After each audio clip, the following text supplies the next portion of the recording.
আপনারা যারা কুকিং ভিডিওর জন্য অথবা সেলাই মেশিনের কাজের জন্য অথবা যারা আপনার পাবজি ফ্রি ফায়ার যারা কিবোর্ড মাউস দিয়ে যারা গেম খেলেন অথবা এগুলো শ্যুট নেওয়ার জন্য ভালো একটা স্ট্যান্ড চাচ্ছিলেন, তো তাদের জন্য কিন্তু চলে আসলো ভালো কোয়ালিটি হাইড্রোলিক সহ স্ট্যান্ড।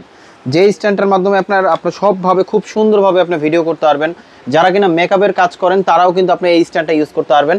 এটা কিন্তু আপনার মিররলেস ক্যামেরা, তারপরে হচ্ছে আপনার মোবাইল, এগুলো কিন্তু আপনার ওভারহেড হিসাবে আপনি চাইলে খুব সুন্দরভাবে ইউজ করতে পারবেন। যেমন আপনার স্ট্যান্ডটা থাকবে কিন্তু আপনি এখানে, আর মোবাইলটা থাকবে কিন্তু অনেক দূরে, যেটা আপনি অনেক স্পেস পাচ্ছেন। এই স্ট্যান্ড দিয়ে অনেকজনে আপনার যারা সেলাই কাপড়ে যারা কাজ করেন অথবা যারা আপনার কাপড় কাটেন তারাও কিন্তু খুব সুন্দরভাবে একটা শ্যুট নিতে পারবেন একদম পারফেক্টভাবে। আর এটা কিন্তু আপনার হাইটটা কিন্তু বেশ বড় হবে, অনেকটা 6 ফিটের মতন হবে, যেটা আপনার স্ট্যান্ডের নিচে থেকেও কিন্তু আপনি খুব সুন্দরভাবে কাজ করতে পারবেন। আর এটা কিন্তু আপনার ফুললি মেটাল, এটা হাইটটা কিন্তু বেশ বড় হবে, অনেকটা বলতে পারেন আপনার 3 ফিটের মতন হবে। তো এবং কোয়ালিটিটাও ভালো। আর লং এলিফ্যান্ট রোড আলপনা প্লাজা লেভেল 2 তে শপ নাম্বার 205 বি। আমাদের শপের নাম শখের গ্যাজেট। আর যারা অনলাইনের মাধ্যমে নিতে চান সেক্ষেত্রে কিছু টাকা অ্যাডভান্স করলে আমরা কুরিয়ারে পাঠিয়ে দিতে পারবো। তো আসুন এখন এটা প্রাইস, এটার প্রাইসটা পড়বে আপনার মাত্র 4200 টাকা। কোয়ালিটি খুবই ভালো এবং হাইড্রোলিক স্ট্যান্ড।